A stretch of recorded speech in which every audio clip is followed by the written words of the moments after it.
अस्सलाम वालेकुम, welcome to my channel food and foodies 42। आज की रेसिपी एक ट्रेडिशनल रेसिपी है जिसको काबली पुलाव कहते हैं और इसको अफ़गानी पुलाव भी कहा जाता है, जो कि नॉर्दर्न एरियाज़ में बहुत ही शौक़ से खाया जाता है। मोस्टली ये बीफ और मटन में बनता है, लेकिन कुछ लोग बीफ नहीं खाते और मटन जो है आउट ऑफ रेंज रहता है, तो इसमें कोई बात नहीं, हम इसको मुर्गी में बना लेते हैं। तो चले जी रेसिपी को स्टार्ट करते हैं। मैंने चिकन लिया है तकरीबन 1 किलो, थोड़े बड़े पीस लिए हैं। 700 ग्राम चावल लिए हैं और 2 बड़े ऑनियंस, इनको मैंने काट लिया है। गार्निशिंग के लिए हमें 1 कप बॉयल चने चाहिए। चने ऑप्शनल हैं, बादाम और किशमिश इसमें लाजमी जाते हैं, और गाजरें मैंने इनको जूलियन काट लिया है। ये हम इसको बाद में गार्निश के लिए तैयार कर लेंगे। सबसे पहले जो है चावलों को 20 मिनट के लिए मैंने भिगो दिया है, क्योंकि चावल मेरे पास न्यू है, पुराने हो तो आपने ज़्यादा देर भिगोने हैं। एक पतीली में मैंने 1 कप ऑयल डाल लिया है। ये टोटल ऑयल है, क्योंकि चावलों में इतना ही जाएगा, तो इसलिए मैंने 1 कप डाल लिया है। इसमें प्याज ऐड कर दिए हैं। प्याज़ों को हम हल्का सा फ्राई करेंगे। इसको प्याज इसमें डार्क ब्राउन नहीं करने, क्योंकि इसका कलर बहुत ज़्यादा डार्क नहीं होता, तो इसको डार्क ब्राउन नहीं करना है। हल्का सा इसको फ्राई करेंगे और इसमें खड़े मसाले ऐड कर देंगे, जिसमें दालचीनी, बड़ी इलायची, छोटी इलायची और लौंग है। अगर आप अभी तक मेरी रेसिपी देख रहे हैं तो इसका मतलब है आपको मेरी रेसिपी पसंद आ रही है, तो प्लीज़ फिर मेरे चैनल को सब्सक्राइब कर दें, बेल आइकन प्रेस कर दें, ताकि आपको मेरी नई आने वाली वीडियोस भी मिल जाएं, क्विक और सिंपल।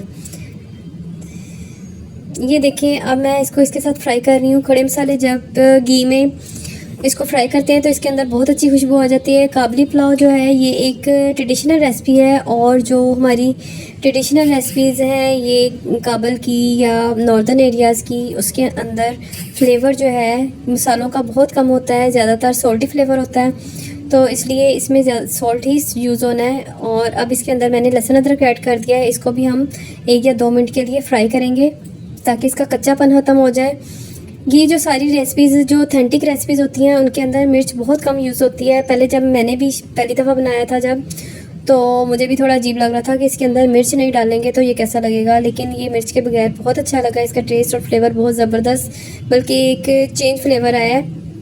आप भी ज़रूर ट्राई कीजिएगा। ये देखिए प्याज जो है गल के हल्के हल्के से नरम हो गए हैं, तो इसके साथ मैंने अब चिकन ऐड कर दिया है। चिकन को ऐड करके हमने फ्राई करना है, जिससे ये हाफ़ कुक भी हो जाएगा और इसके ऊपर से ये थोड़ा फ्राई होके गोल्डन भी हो जाएगा। तो इसको मैंने अब एक तरफ फ्राई करने के लिए मैंने रख दिया है, और इसको मैंने मीडियम फ्लेम पे रखा है। इसके अंदर अब मैं सिर्फ 1 टेबलस्पून नमक का ऐड कर रही हूँ। नमक बाद में हम चख के और डाल सकते हैं जब हम राइस ऐड करेंगे। फ़िलहाल मैंने 1 टेबलस्पून डाला है, ताकि चिकन के अंदर वो अच्छी तरह अब्जॉर्ब हो जाए और चिकन को एक सॉल्टी अच्छा सा फ्लेवर आ जाए। तो इसको अब मैं फ्राई करने के लिए रख दूँगी, और एक अलहदा बर्तन में अब गार्निशिंग के लिए जो चीज़ें हमने रखी थी उनको तैयार करेंगे। गार्निशिंग के लिए मैंने चने लिए थे, उसको फ्राई करना मैंने, तो इसमें मैं देसी घी ऐड कर रही हूँ। ये जितनी अरेबिक या हमारी नॉर्दर्न एरियाज़ की रेसिपीज़ हैं, इनमें या तो देसी घी यूज़ होता है या फिर वो लोग एनिमल फैट यूज़ करते हैं, जिससे इनका फ्लेवर अलग से ही आता है। तो मैंने इसके अंदर देसी घी डाला है और चनों को मैंने फ्राई करना शुरू कर दिया है। चने थोड़े से फ्राई होंगे तो इनका टेस्ट बहुत अच्छा आ जाता है, क्योंकि ये बॉयल किए होते हैं तो इनके अंदर पहले से ही ऑलरेडी सॉल्ट होता है। बादाम भी मैंने इसके अंदर डाल दिए हैं और उनको भी इनके साथ ही फ्राई कर लूँगी। किशमिश मैंने ब्लैक ली है, आपके पास जो भी किशमिश हो आप यूज़ कर सकते हैं। ये देखें साथ साथ हमारा जो चिकन है ये डन हो रहा है, और इसमें से ये देखें मैंने फ्लेम हाई पे रख के इसको कर रही हूँ, ताकि ये एकदम से गल के बिखर ना जाए और रेड भी हो जाए। किशमिश मैंने इसमें ब्लैक किशमिश ऐड कर दी है, और इसको मैं थोड़ी देर के लिए इसमें फ्राई कर लूँगी, और फिर इसको हम निकाल देंगे। ये देखें, इसको फ्राई करने से इसका देसी घी का जो इसके अंदर टेस्ट आता है उससे इसका फ्लेवर बहुत ज़्यादा बढ़ जाता है। तो आप कोशिश करें कि अगर आपके पास हो तो देसी घी यूज़ कर लें, नहीं तो आप इसको फिर सिंपल घी में भी कर सकते हैं। इसको फ्राई करने के बाद निकाल लेंगे। आप रेसिपी की जो टिप और ट्रिक्स होते हैं उनको साथ साथ ज़रूर फॉलो कीजिए, क्योंकि इनके साथ ही रेसिपी का असल जो है टेस्ट आता है। चने जो है इसमें काबली पुलाव में यूज़ होते हैं, लेकिन कुछ लोग इसमें नहीं डालते, तो आप अपनी मर्ज़ी के मुताबिक इसको कर सकते हैं, कम या चीज़ों को ज़्यादा भी कर सकते हैं।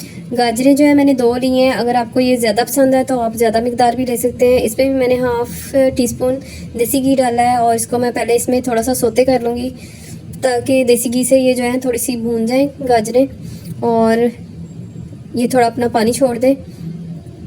ये देखिए मैं इनको मीडियम आंच पे ही मैंने इसको करना है, ज़्यादा स्लो पे या ज़्यादा हाई पे इनको जलाना नहीं है। 2 टेबलस्पून मैंने चीनी ली है जो इसके अंदर ऐड कर दी है और इसको अब पकाएंगे। चीनी डालने के बाद गाजरें काफ़ी ज़्यादा पानी रिलीज़ करती हैं, तो उस पानी को बस हमने खुश्क करना है, इसको बहुत ज़्यादा ओवर कुक नहीं करना। थोड़ी हाई फ्लेम पे ही कर लेंगे कि ये गाजरें बिल्कुल गल के नरम ना हो जाएं, वरना इनका कलर चेंज होके ब्लैकिश सा हो जाता है, तो इसका हमने कलर चेंज नहीं करना। ये देखें काफ़ी हद तक चिकन मेरा हो चुका है, तो मैंने इसमें पानी ऐड कर दिया अपने चावलों के मुताबिक और इसको यखनी को पकने के लिए तकरीबन 5 से 7 मिनट के लिए रख दूँगी। ये मेरी पतीली थोड़ी छोटी पड़ गई थी, तो मैंने इसको चेंज कर दिया है और दूसरी पतीली में डाल के इसमें चावल भी ऐड कर दिए हैं। नमक मैंने चेक किया था, मुझे थोड़ा कम लगा था, मैंने थोड़ा और इसमें ऐड किया है, हाफ़ टी स्पून, और पानी भी थोड़ा सा ऐड किया था। इसको अब मैंने पकने के लिए रख दिया है। नए चावल जो है इनको थोड़ा हाई फ्लेम में पकाएं, अगर लो फ्लेम में पकाएंगे तो वो ज़्यादा गल के बैठ जाते हैं। ये देखें सारी यखनी जो है चावलों ने अब्जॉर्व कर ली है। अभी ये तकरीबन 60% पके हुए हैं। इनको अब मैं दम पे लगाऊंगी तकरीबन 10 मिनट के लिए, और नीचे मैंने तवा रख दिया है ताकि ये नीचे से लगे ना और अच्छी तरह से पक जाए। ये तकरीबन 10 मिनट के बाद रेडी है। अब हम इसको डिश आउट करेंगे और इसके ऊपर चीज़ों की गार्निशिंग करेंगे। चीज़ों को प्रेजेंट करना जो है वो सबसे ज़्यादा ज़रूरी होता है ताकि चीज़ खूबसूरत लगे और खाने में और देखने में दोनों अच्छी लगे। ये देखिए मैंने ऊपर पर इसको अच्छी तरह से गार्निश कर दिया है। अगर आपको मेरी रेसिपी पसंद आई है तो प्लीज़ चैनल को सब्सक्राइब किए बगैर मत जाइएगा। शुक्रिया, अल्लाह हाफिज़।